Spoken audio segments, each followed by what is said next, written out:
La verdad de los fariseos de Israel.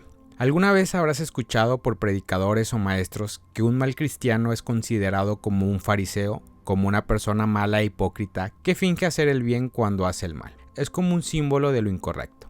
¿Pero en realidad los fariseos eran malos? Para entender esto debemos saber en realidad qué es un fariseo. En la antigua Judea, durante el periodo del Segundo Templo, surgieron los fariseos como una destacada secta judía. Estos líderes religiosos se caracterizaban por su énfasis en la estricta observancia de la ley judía y la tradición oral. Al decir la ley judía se refiere a los 5 primeros libros del Antiguo Testamento, que son Génesis, Éxodo, Levíticos, Números y Deuteronomio, donde se encontraban todas las leyes, estatutos y mandamientos entregados a Moisés por los israelitas, que en el judaísmo se conoce como la Torá. Y la ley oral, por otro lado, se refiere a la tradición y explicación oral de la Torá que se transmitió de generación en generación.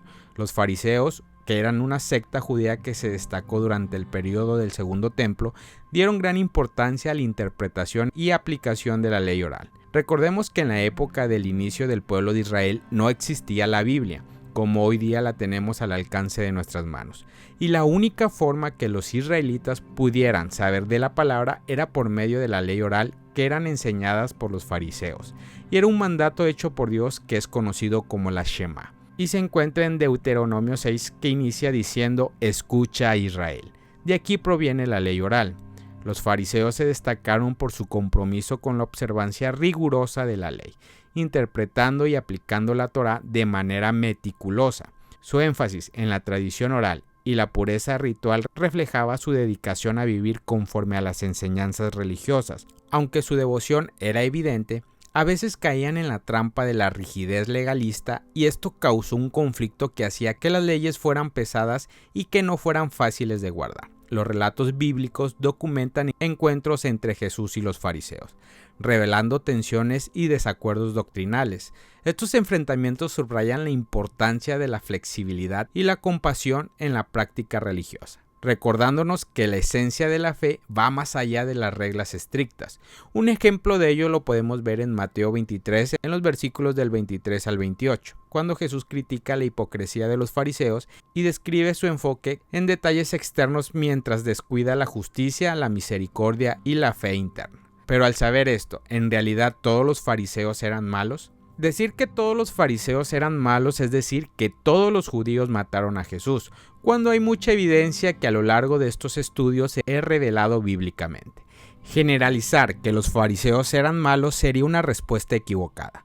Lo que es cierto es que una gran parte de los fariseos eran influenciados por los líderes y caían en las mentiras que influenciaban estos dirigentes. Es por esto que en Jeremías en el capítulo 5:17 dice que es maldito el hombre que confía en el hombre.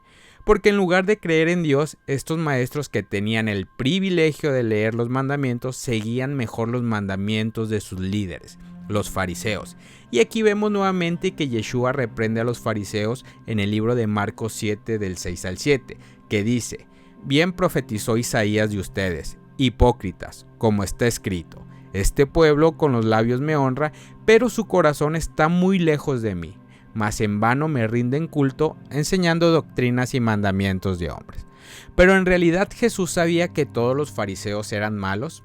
No. Y esto lo podemos ver bíblicamente, en Mateo 5:20, que dice: porque les digo a ustedes que si su justicia no supera las de los escribas y fariseos, no entrarán en el reino de los cielos. Aquí vemos que Jesús sabía que sí había fariseos que hacían justicia, y como ejemplo podemos ver al fariseo Gamaliel. En Hechos 5 los apóstoles fueron arrestados y llevados ante el Sanedrín, el tribunal judío. Algunos líderes querían perseguir y castigar a los apóstoles, pero Gamaliel intervino y aconsejó la prudencia. Dijo que si la obra de los apóstoles era de origen humano, se desvanecería con el tiempo, pero si era de Dios, sería imposible detenerla. Su consejo previno la persecución inmediata de los apóstoles. ¿Acaso aquí no vemos justicia? En realidad, ser un fariseo no debería ser tildado como algo malo, ya que en realidad un verdadero fariseo, su misión es preservar y guardar los mandamientos correctamente. Seamos como el fariseo Gamaliel, que actuó con justicia. y no fue influenciado por los hombres. Seamos como el fariseo Nicodemos, que se acercó a Jesús para conocer la verdad. A lo largo de los siglos, los fariseos han sido malentendidos y estereotipados. Es crucial abordar estas percepciones erróneas para apreciar la complejidad de su papel en la historia judía. Nuevamente nosotros que estamos conociendo la verdad y creemos en Yeshua, debemos de ser un buen fariseo. Oye Israel, el Señor nuestro Dios, el Señor uno es. Amarás pues al Señor tu Dios con todo tu corazón, con toda tu alma y con todas tus fuerzas. Shalom. Gracias por haber escuchado este podcast. Si este podcast te ha ayudado, compártelo con un amigo o con algún familiar. Sé que le será de ayuda. Recuerda visitar nuestra página de Instagram, Inspirando tu Vida.